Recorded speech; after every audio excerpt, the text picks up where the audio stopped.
kulkul. Gurin wa? Gurin gaisuwa. Taiwa.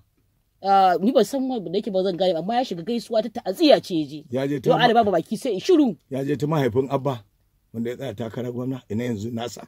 Ai ba zan sani ba. Babansa ya mutu mahaifi. Tunda aka yi yanzu wurin shekara 1 da wani abu ko 2. Ya je ko 3 ya je?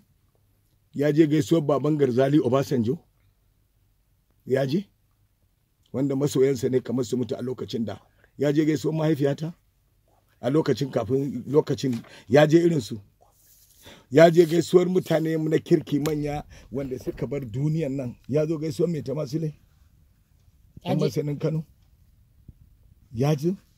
Duk lokacin da aka yi abu ka zo mana sai yanzu da bukata ta zo. Sai da yanzu da bukata ta zo sannan kuma za a zo a wannan akwai Sunusi Siraja Kwankwasa na hannun damansa. Ya je gaisuwar ɗansa? Akwai Abdulsalam mataimakin shi Abba.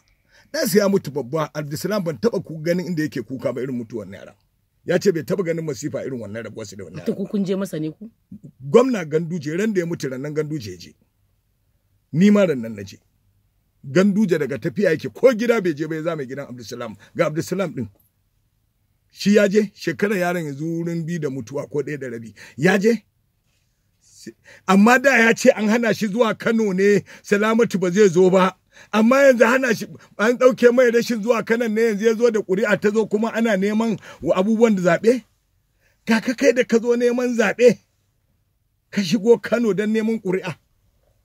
Salamatu saboda haka bai je duk irin wannan gaishe-gaishen ba. Mutane da yawa sun tafi lahira amma bai je ba.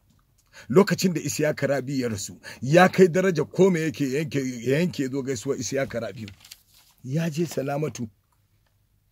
Kin gane kuma bari ki ji mahaifiyar Alima dakin gini ita kanta ta rasu Ganduje da shi aka binne ta da shi aka yi mata sallah aka ɗauki gawarta Ganduje da shi aka rike makarar mahaifiyar Alima dakin gini aka yi ta kabari da shi aka je kabari aka sa ta a kabari mahaifiyar Alima dakin gini wannan mai dakon jar hulan nan yanzu wanda gwamnatin da yake yin takarar sanata Kwankwasa ya zo wurin.